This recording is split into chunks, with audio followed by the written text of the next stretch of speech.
Greetings, friends. Um, so I just laid my head down for about 20 minutes in my dirty ass bed. It's good that I got up because I decided to wash my bedding, so good that that's finally getting done. But I feel like Ashton Kutcher, like ethereal. What the fuck was I even trying to say there, dude? Maybe I am tired. I don't know. I feel like Ashton Kutcher possessed me to make me feel sleepy for like 20 minutes. And then he hopped out of my body. It was like, "You've been punked, bro. It's actually real crackhead hours. You're going to be up till 9 a.m." So, the thought that was popping in my head that, like, you know how when you're in bed tired and then something like pisses you off and then you feel like you're ready to go run a marathon or go fuck somebody up for 3 or 4 rounds? Well, I was just thinking about life, man, and just kind of going over the past again, and wanted to talk about the importance of boundaries.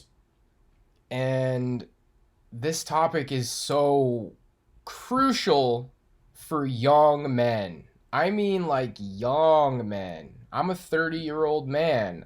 It's like, this advice could help anybody, but this is basically the advice that I wish I would have heard, you know, right around middle school, 7th grade, 8th grade.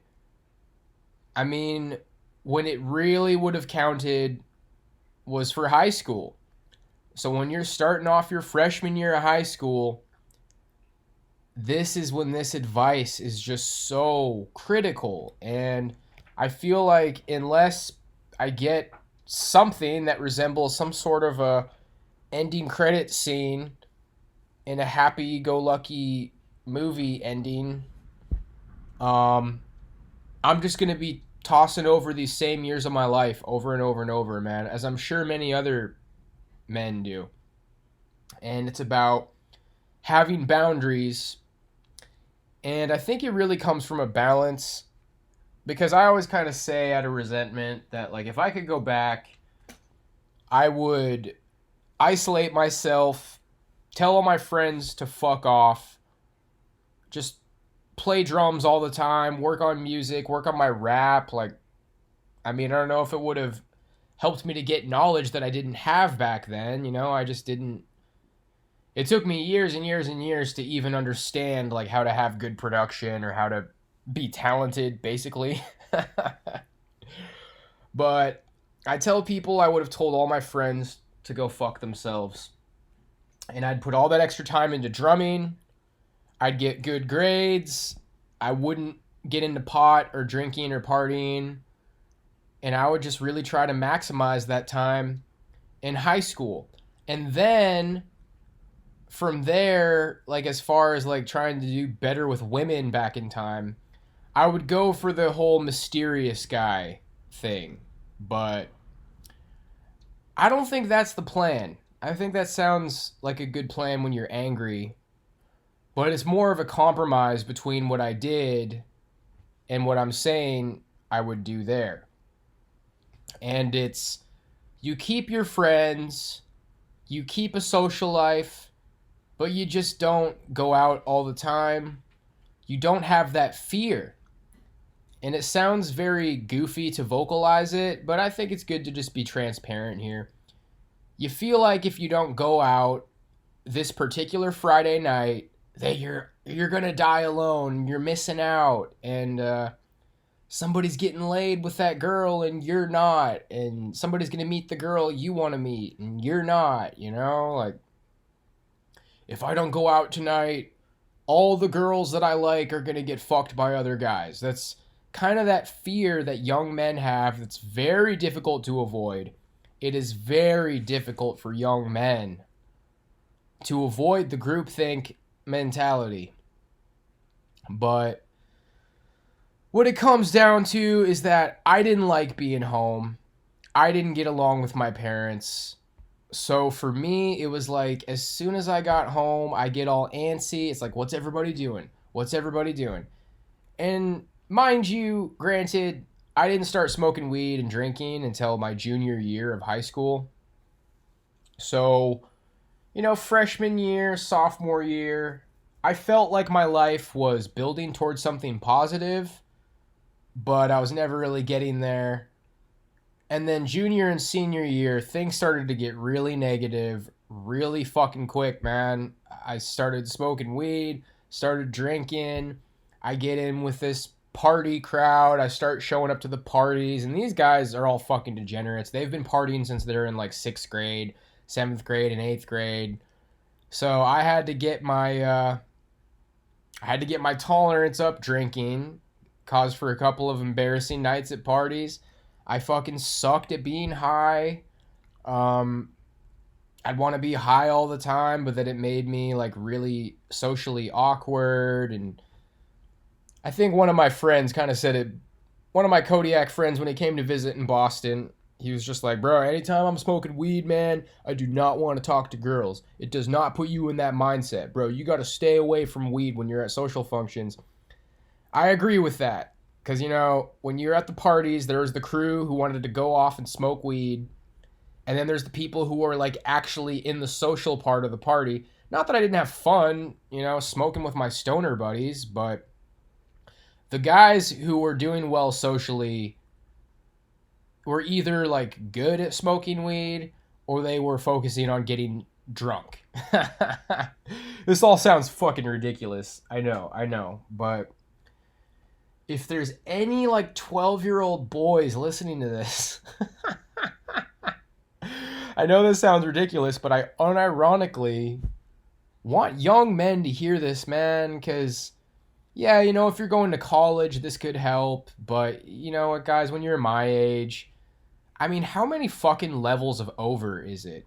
With the vaccine, the world it's about fucking over, bro. Revelations is coming true. I'm starting to think maybe the vaccine is the mark of the beast. I don't know, but aren't you a theologian? I don't know, dude. I'm tired of fucking being smart, bro. I'm tired. Boys. Maybe it's the mark of the beast. Maybe it isn't. It sure isn't great. I just watched a documentary about... I posted it on my community tabs. It's on BitChute. Going in on vaccines. I don't even know if you're allowed to talk about it on YouTube, so I won't say too much about it here, but clearly, guys, with COVID and vaccines, it's fucking over. Western civilization as we know it is over. So it's over for the world. It's over for me fucking personally. I haven't had a social life in fucking years. I haven't had a girl give me the time of day in years. It's over for me. It's over for the fucking world. It's just so fucking over, dude. I've whacked off to porn like a bajillion times. I don't really have like romantic feelings anymore. Like, I wanted a girlfriend when I wasn't too smart to fall in love. Yes, I unironically think I'm too smart to fall in love, dude.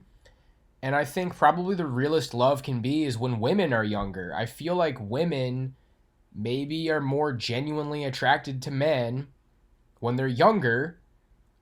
We're talking like 18 from there, but, then they just get fucked over and over. That's what all these guys fucked me over. There's so many worthless guys who fuck me over. Like, literally, they're literally fucking you over boats and cars and the side of the bed and the top of the bed and the fucking futon. They're fucking you over every object in their dude bro fucking dorm apartment, whatever. So these girls get fucked over, and then they start kind of going to their animal instincts, where it's like they really start getting afraid that they're not going to get that 2-income household. See, so it's not even just about women's looks fading. Like, I really do feel like their ability to love starts to fade too, and they just kind of go to their instincts, and they just want to survive. They end up with some fucking dork because they want to survive. So I just feel like I'm too smart to fall in love. I wanted to fall in love when I was just a clueless, dorky guy. And that's, I get it. It doesn't work out like that, or at least it tends not to. But, there are all kinds of guys who had that in high school, man. And I don't think I was too ugly to have that. I think I was too insecure to have that. Now I think I'm too ugly to have that. Because now Tinder has really fucking ruined everything. I'm trying to like not get into those topics in this video. You've heard it all before, dude. See the black pill. I think I had some chances in high school that I didn't capitalize on, and I think my life would have just blossomed in a completely different direction if I would have, I guess, become the man that I should have become. And I feel like what happened, it starts in the household. I've told you guys before, I don't want to get into this too much. I did not have a good life at home. I feel like my parents were gaslighters. I just feel like they did not want me to develop boundaries because I didn't have boundaries in the house.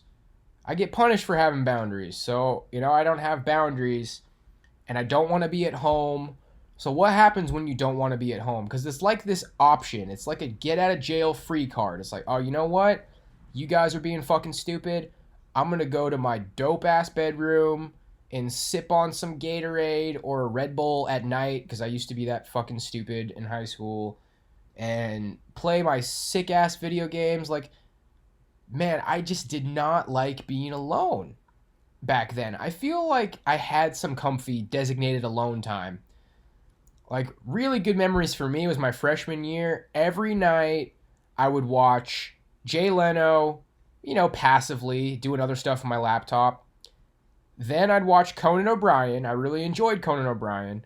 And then I'd stay up for Carson Daly because they'd have more like emo bands and post-hardcore bands. They usually had the kind of bands that I really liked back then on Carson Daly show. So that was like an example of some comfy alone time. But I mean, everybody fucking spends time alone when it's night, on a school night, Like, you need to be able to enjoy time alone when it's Friday night and people are going to a party, or when somebody calls you up and says, hey dude, we're gonna go like smoke a fucking blunt somewhere. Like, you don't just get excited for every opportunity to be social. Every now and then it's like, hey, you know what? Sorry guys, I don't feel like it, or I'm busy. You need to be able to tell your friends no. And I feel like I kind of justified being a yes man to my friends because I did not want to be at home. So I just was fucking clueless, man. And so many guys are. When you don't have boundaries and you don't know what boundaries are, and you don't even really know that it's a fucking thing to say no. You don't even know that there's something better out there, man. You don't know how to have self-control. It's like there's something missing from you. There's something missing from you, and you gotta go out because you're needy. It's like, I want to go find what I'm looking for at this party. I want to go find what I'm looking for at this social event. And yeah, I think people pick up on it, and it's part of what creates a low status person. On top of being like, yes, I was fucking short, and my hair did suck, and like that was a part of it, but more or less, I just needed to shave my head and work out and have some fucking boundaries, dude.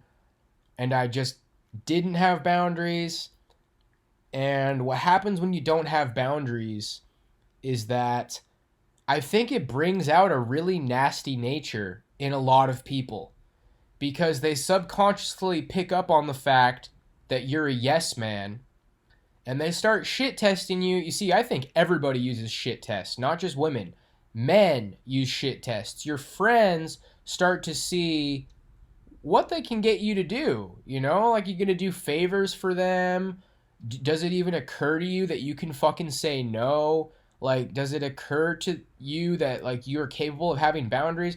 One of my friends, who I basically told you guys a while ago, I think was a narcissist, or a psychopath, rather. This guy was like a psychopath.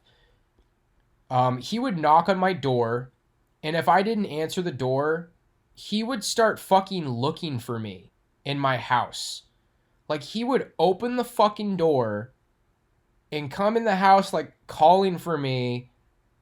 And he would, like, fucking search for me in the house, dude, if I didn't answer the door.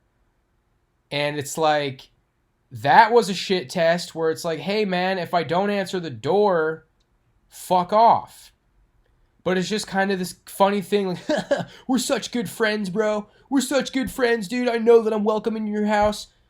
And then, it's like this momentum. It's this momentum where the longer you go without telling your friends to fuck off, the longer you go without having boundaries, the harder it is to have boundaries. The more they create this illusion that you're just such good friends that we hang out all the time. You're just such good friends that they come fucking hunt you down in your fucking house when you don't answer the door. And I had a pretty big house too, dude.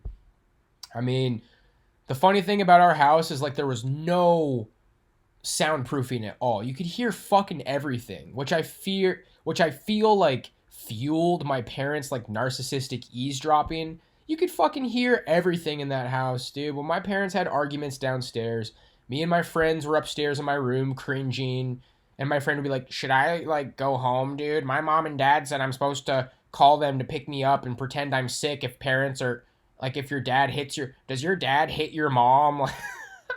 Like that kind of shit. And then I had the real ones. I had like my best friend, Wesley. You guys know Wesley.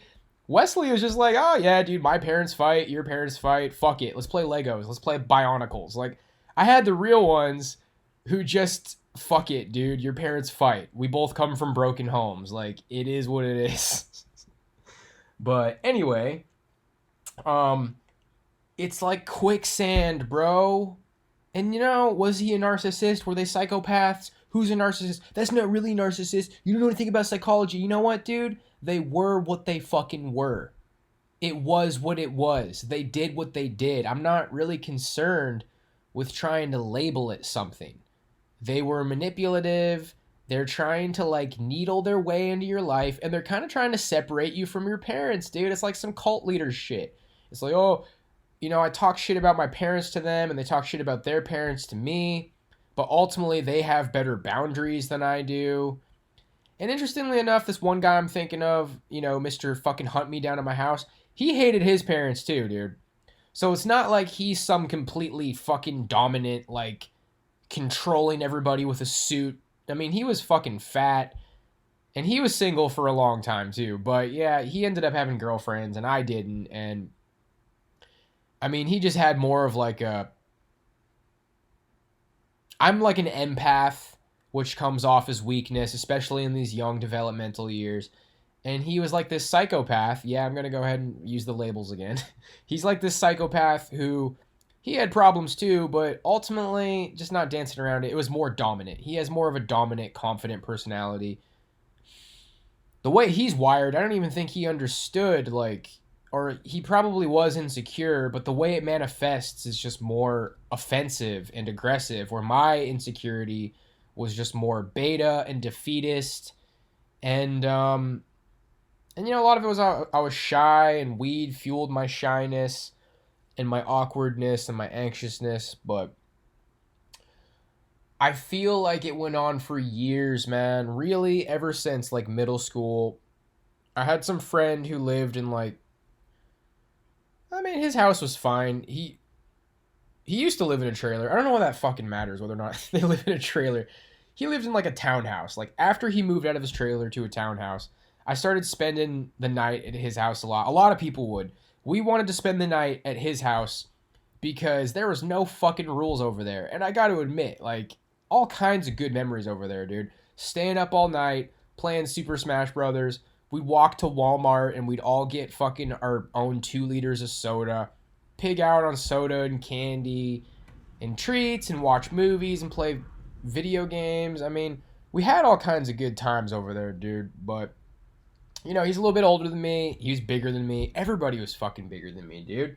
And, I mean, in middle school, I really didn't have boundaries. And I just kept finding myself getting sucked into this like cult of personality, whether it was a Nirvana cover band. I was in this Nirvana cover band where Brandon, Michael's brother, he was actually the other drummer in the band, and there's this drama because I was way fucking better than him and they wanted me to be the drummer. And I was way better. Anyway, everybody thought this guy was, not everybody thought this guy was so cool, but he had such like a culty way about him, dude. And he always had hot girlfriends. You know, he would just dye his hair black. Like he looked like a cool fucking Hot Topic kid. But then he eventually threw that out the window, dude. He grew his hair super long. He would dye it all these weird colors. One time he like dyed it with fake blood. He had his mom like create a pair of jeans like half red and half black. He was a total artsy fartsy fucking cult leader. He was obsessed with Kurt Cobain. He had every single Nirvana box set. He's like, oh dude, this is fucking Kurt Cobain's favorite book. And he had a shirt, he had like a white tee that said Flipper on it. He wrote Flipper with a black marker. Every little detail that there is to know about Kurt Cobain and Nirvana, he knew everything. And that's when that was the only time I ever had a girlfriend. I had a fucking girlfriend too, dude. And apparently my girlfriend wanted to fuck him and his girlfriend wanted to fuck me back then. Apparently that's how it was. But yeah, I dyed my hair black and I wore all black and I was in this Nirvana cover band. The funny thing is we never played a show when I was quote unquote in the band, dude. I mean, keep in mind we were in 8th grade. I met him at the end of 7th grade, and then we were chilling in 8th grade. So when I was in the band, blah, all we ever did was rehearse. I think like I played one show in their garage or something. And then they kicked me out of the band because I played in Michael's band, the emo cover band. Funny shit, dude. You guys are actually starting to get some perspective on my life from these characters that you've met. But, and then Michael was a cult of personality too, dude. You know, he like wanted to... I just remember he called me up one day, dude, you listen to emo? I listen to emo. And he just fucking went balls deep into emo. He wanted to cover like a million Taking Back Sunday songs. And I was down, dude. And then I got friend-zoned really fucking hard by this girl who played bass in that band. We chilled every single day that summer, dude. She wanted to come to my house every single fucking day. And then one night on MSN Messenger, she's like, do you think I should like make out with this guy? I was like, no, I think he should be my girlfriend. She's like, I think we should just be friends. And it's so weird, dude. One time she like sat on my lap and she's like looking in my eyes. I feel like she like wanted me to make a move or something. Dude, girls just do manipulative weird fucking shit. I heard a story about her that she made out with this other guy and then she didn't want to date him and he was all fucking sad about it. Like, she just liked to manipulate guys, dude. She loved fucking attention. She loved to have beta orbiters and to manipulate guys. She was kind of fucking nasty, dude. And then she got a nose ring. She got one of those fucking door knocker rings. Knock, knock, knock. Is there anybody in there who I want to fuck or be in a relationship with? Nope. And when I went to Berkeley, she's like, this is like the best picture you've ever taken of yourself. We're going to hang out so much this summer. There were so many girls who all of a sudden gave a fuck about me when I went to Berkeley, dude. But I want to stay focused. I'm getting sidetracked in all these little details of my life. Point is, guys, is I just feel like I kept getting sucked into the orbit of these cult of personality people because I just never had that light in myself back then. I was timid, I was shy, and people from Kodiak who are seeing what I am now, the few who have, they're shitting their pants, dude. I think a lot of people knew this was in me. And they saw a little bit of it on Facebook back then. Like, now, I got a little bit of a cult of personality. Now I got fucking charisma, dude. Like, my problems with women now, I'm not fucking shy. It's none of that shit now, dude. I mean, I'm just fucking 30, and I feel like life is over. I wanted to be this way when I was 14, bro. If I could talk this way when I was 14, I would have been fine. I would have been fine. I don't think I was too short and fucking bald. It's always guys who are telling me I'm ugly, dude. It's always guys who are telling me I'm ugly, and then girls like secretly want to fucking get with me and hang out with me because I shred the fucking drums. I'm dope at rap, and I'm fucking smart, and I'm interesting, but it wasn't really coming out, dude. And my friends in high school, they saw those sides of me because we played music together and we collabed on shit. All these people knew I was creative, man. I think a couple of women saw it, but it just didn't come out, dude. And I feel like I let these people leech into my life, and it's just kind of a subconscious thing. And what it comes down to, guys, is people are afraid that if other people are happy, they won't be able to be happy. Like there's not enough happiness to go around. And what happens is that when you have healthy boundaries and you pass their shit tests, they move on. The search continues and they don't try to fucking break you down. But when they find somebody like me who's too nice, too friendly, too much of a yes man, they start testing you, they start seeing what they can get away with, and once they detect that you are food, they will try to break down your security and your self-image, because the reality is that they don't want to see you get girls. They don't want to see you fucking do well. And they start kind of just saying these things, and like you don't stand up to it. They're like, oh dude, well that's not the kind of girls that you can get. That's the kind of girls that this guy can get. They want to cement your status in this invisible etheric realm where it's like, and it works on you when you don't have charisma, dude, and you don't have confidence and you don't know what's going on. Like, you start to feel like you're a loser. And you don't understand that it's all in your head. And you don't understand that guys who are jealous of you and threatened by you are trying to prop up your negative self-image. And fuck, man, like, when you go through high school like I did, and you miss out on all your opportunities to have girls, and then you go off to college, like, dude, Berklee College of Music is not about fucking developing a healthy self-image. It's about, like, being better than other musicians and trying to get fucking famous and successful. And I was still trying to, like, get people to make me feel better about myself, dude. And man, when things started to get better for me overall, guys, is when I went to Vegas. But at the same time, things got worse. But I started reading and developing myself. And it's funny because a lot of it started out as a rapper. It's like, oh, dude, Immortal Technique reads books, and Jedi Mind Tricks read books. I was reading some interviews from Jedi Mind Tricks. Yeah, man, we were reading a lot of books. Yeah, we were just reading all kinds of books and freestyling and riffing. And I was like, dude, I got to read books too. And then I actually became like a real intellectual. I was just trying to be like, yo, man, Bush fucking knocked down the Twin Towers. Let's get it. I just wanted to, like, be like a pseudo-intellectual rapper. And then, you know, after my development deal fell apart and, like, nobody gave a fuck about my rap, I was like, oh, shit, what does the CIA do? Oh, what about the Jesuits? Oh, shit. And then I actually became a real intellectual. And, yeah. So the point is, guys, I guess this isn't going to be like a full... This has probably already been decently long. I'd say we're about at the 20-minute mark or something. I'm not entirely sure. Oh, there it is right there. 28 minutes and 16 seconds. Okay. Yeah. So I was 8 minutes off. It's so fucking sad when what happens to me happens to other guys, bro. Because on one hand, I was always complaining about it. I was trying to tell my parents, you know, I'm getting picked on in school, and they would gaslight me. I'd say everybody's doing it. They're like, who's everybody? Who's everybody? You're taking it too personally. You're taking it too personally. By the way, guys, when anybody says you take things too seriously, huge fucking red flag for a narcissist.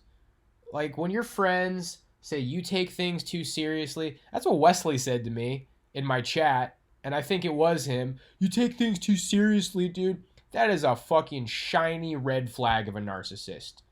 Oh, I take people treating me like dog shit too fucking seriously. Man, and it's like, it's too late. I let them destroy me, guys. I let these fucking needlers burrow into my fucking self-image and make me hate myself. And it's like, yeah, now I'm fucking charismatic and now I'm fucking smart, but who cares, dude? The world's fucking ending.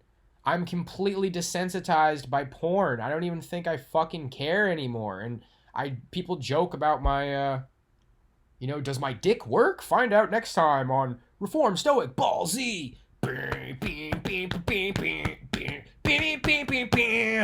Like, I think it works, dude. I don't know. I'm scared. I used to not be scared about my dick working, and that's when I wanted girls, dude. That's when I wanted girls. I wanted a girl to be fucking crazy about me, who I was crazy about, when I was like 16 or 17 or 18 or 19 or 20 or 20. I don't know, dude. Not fucking 30. Not fucking 30, dude. I'm way too fucking smart to fall in love now. Are you fucking kidding me? Love doesn't exist. Me and Rick have been talking about it, dude. It's idolatry. The Old Testament discusses marriage as a means of like property. You know, it's like, okay, you know, it's the father's property and then it's the husband's property, and you take care of your property, aka wife, and I'll take care of my property, aka other daughter who's not old enough to get married yet. And then the New Testament talks about marriage as a means of avoiding fornication. That's what the Bible says about marriage, guys. It's a way to avoid fornication. Love is from Hollywood, dude. Your idea of love is from movies. And I know the moment that I was brainwashed. Like, stand out, what are the only one who see? I swear, man, like, I didn't read any threads or forums. A goofy movie where Max is, he wants to go be Powerline on stage to impress that girl. By the way, the girl in that movie, that fucking dog chick, whatever, Roxanne, that chick is fucking hot, dude. That chick is hot. Everybody knows that. Everybody knows that, too. Everybody knows that fucking goofy-ass Roxanne chick is hot. I swear, dude, MK Ultra was dumping their fucking load in that movie, dude. They designed that song. Isn't that song so catchy? Stand out, tonight is the only... Like, the song is catchy. The lights are going. There's a fucking light show. The guy's on stage. I feel like I remember the moment, dude. I was at my crush's house because my dad is friends with her dad. I was in like 4th grade, and we were watching a goofy movie on their big screen TV, and it was that scene, and Roxanne's got those big fucking eyes. Oh my gosh. Baby, I ruin it. I just fucking ruin it. Anyway, Roxanne's got those big eyes. He's on stage. Powerline is playing. The music is making you feel a certain way. The lights. Oh my gosh, it's brainwashing. That was the moment that I thought that I have to be a musician. I have to be a rapper or a rock star or a drummer to get women. That is the moment that idea was incepted in my mind. I'm very confident about that. I was at my crush's house watching that movie. It's like, that is how I can impress women. And that was before I started playing drums. I started playing drums a couple of years later. I really just feel like, even if it didn't make me think I had to be a rock star, it's like, women like guys who stand out. And that's what the song is saying. See, the lyrics are subversive. The imagery is subversive. You know, all the girls are going crazy over him. The lights, the hot dog fucking girl that I would do terrible things to. I gotta stop joking about that. Everybody knows that chick is hot, dude. I'm finna make that girl the thumbnail of this video. That was the moment. That movie made me feel like I have to stand out to get women. And I've already made the video about how guys got to be cult leaders, or men are trying to be cult leaders to impress these brainwashed women who are following the technocratic elite. And I guess wrapping it up, guys, it's just, hopefully, if you're listening to this, you're 12, but you're probably not. You're probably my age or older. I just wish that I think I'd be a great counselor. In fact, that might be kind of the career lane that I'm looking at. I might go ahead and finish up my bachelor's degree, get in on some trainings. You know, my mom has all kinds of access to trainings. I might go through some trainings. I would love to help young boys, man. And I don't think there's anything weird about that. I would love to help young boys develop a positive self-image and boundaries. And just like, dude, because you know what, guys? I don't even know if I finished my thought. On one hand, I complained about it to my parents. Yeah, I was telling you guys that my parents would gaslight me, and I complained about this stuff. Like, on some level, I knew what was going on. But at the same time, I had no idea what was going on. Like, as a 30-year-old man, I can tell you that my friends were fucking horrible to me. I was subject to horrible treatment daily. It got to a point where I was completely surrounded by fucking toxic people. And I think a lot of them know that now. I think a lot of people know that now, and I'm just too good at pointing it out. And, you know, seeing what a lot of them became, because they really did get on drugs, man. They really became fucking heroin addict, burnout losers. One of the guy who was the Chad of my high school, who all the girls wanted, who fucked all the girls I wanted to get, he's got an illegitimate kid, and he does fucking heroin in front of him, bro. He's just a single dad, heroin addict with fucking nothing. I let that guy fucking needle his way into my mind to make me hate myself, dude. I let people like that needle their way into my mind and fucking hate myself. And I'll probably never get over it. And I think the best thing I could possibly do is help younger men avoid it. Because it sucks, man. They took everything from me, dude. They took any shot I had to be happy away from me, bro. That's how I feel. And even if that's not true, I just want to say it. I just want to say it, bro, because I think it needs to be said. And I know there's some people from Kodiak like eavesdropping on my stream. Well, you know what, guys? A lot of people here treated me like fucking garbage. And I think it's because you were intimidated by me. You were intimidated by what I could have become, and ultimately by what I have still become. I did become what you knew I was going to be, what you were afraid I was going to be, and what you were trying to stop me from becoming. I became that. And what I'm saying here is that I wish I could have become this a long time ago, man. So I didn't have to fucking lose my 20s. So I didn't have to spend all this time alone. So I would have been a great husband. I would have been a great boyfriend. I would have been a great father. I would have been a great employee. I would have been just such a wonderful fucking addition to so many people's lives, man. I was so filled with just like positivity and comedy and humor. I was always funny. I was always funny, guys. My dad's funny, okay? I was trying to say some positive shit about my family. My dad's funny. My fucking Uncle Paul, who got fucking harassed by Alan Beckwith, he's funny as fuck. All my uncles, all my family and my dad's family is funny as shit. When I would be sitting with my dad and his brothers and my grandpa, man, they're so fucking funny. Rest in peace to my grandpa. The Shields family is a fucking hoot, dude. Listening to them go back and forth, trying to take part in it, trying to learn how to be more like them. It's like, you know, I just had so much to offer, man. And some really fucking nasty, negative people weaseled their way into my self-image. It made me feel like I'm a fucking loser, man. And it's a shame because whatever girl I would have fucking married in the timeline where I had a healthy self-image and I made better decisions with my life, she would have been so fucking lucky, dude. And the kids that I don't have, they would have had the best fucking dad ever. And the company that never fucking hired me, they would have had one of the brightest young minds to ever fucking live. Everybody missed out on me, bro. The world missed out on my fucking intellect and my talent and my humanity because of what these fucking miscreant subhuman creatures did to me.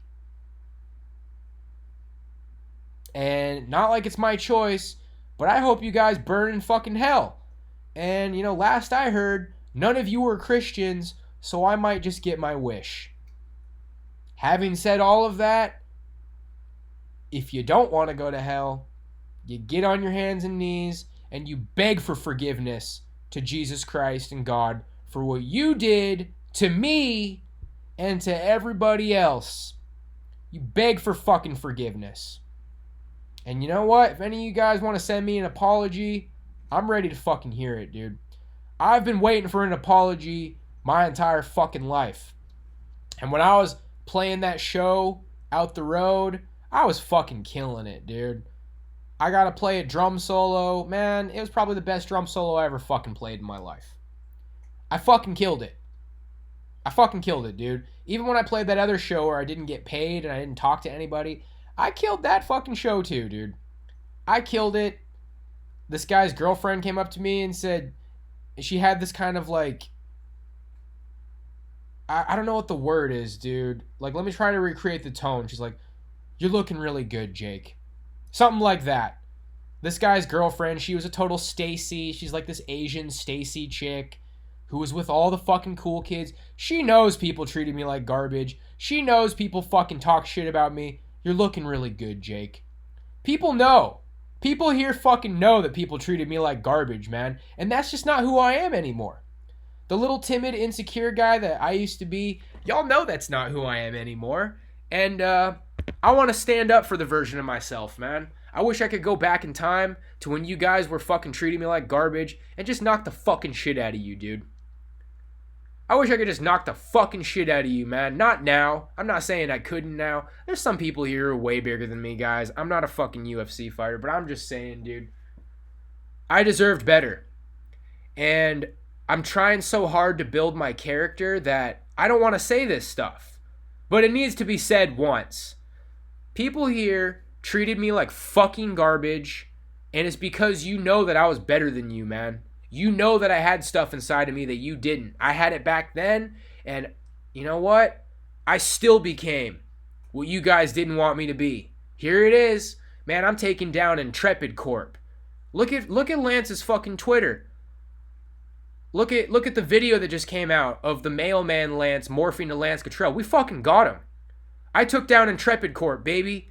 I grew up to be our generation's Edward Snowden. What the fuck did you guys grow up to be, man? What did you guys grow up to be?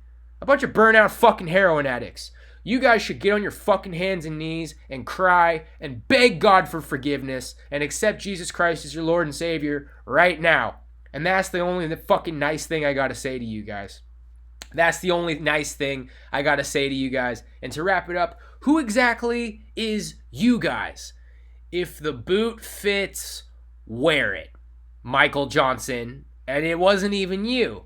It wasn't even you, dude. You fucking got offended because you're Mr. Kodiak. It's either Mr. or Mrs. Kodiak. Somebody who hears me saying bad stuff about anybody in Kodiak and all of a sudden I'm doing something to you. If the boot fits, wear it. If you're one of those people, I'm talking about you. If you don't know if you were one of those people, you might have been one of those fucking people. A lot of people here said a lot of nasty shit about me, man. So, and yeah, and then on Facebook, somebody screenshotted when I talked shit to them and everybody took his side. You know what, guys? Maybe you should have minded your own fucking business. You ever think about that? And when I quit that boat, you know what people would do to me? There was like, "Oh, hey Jake, how's the boat?" And then they turned their back on me. You know what happened the following year? That guy lost his fucking finger. The captain of the boat I was on, he lost his fucking finger. I already told you guys this. I'm just getting it all out. You think I want to lose my fucking finger? That's why I quit his boat. Y'all should have minded your own fucking business, bro. I didn't fuck up. I became what I was meant to become when I cut all you fucking burnouts out of my life. Because I was a loser when I hung out with you guys, bro. I wasn't that much better than you when I hung out with you. When I got all you fucking burnout, low IQ sacks of shit out of my life, look what I fucking became. You'll never be what I am. And you should feel fucking terrible about what I'm saying. The fact that somebody on my level was set back by people on your level, you guys should feel fucking terrible, man. May God have mercy on your soul. Having said all of that, I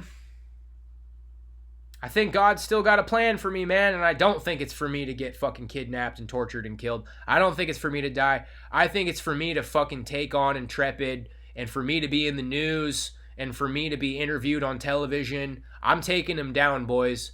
We're taking him down. Thanks to Shithole for taking my side. Thanks for making that fucking video. And I'm sorry I'm such a fucking arrogant, cocky fuck, man. Because you know what? It ain't IP2's fault. It ain't Shithole's fault. It ain't any of the streamers' fault. It ain't anybody in Boston's fault. You know, honestly, it ain't even any of these Glow CIA people's fault. It's fucking Kodiak's fault. If the boot fits, wear it. Not everybody in Kodiak, but the people I grew up with here, you guys are to blame. God bless.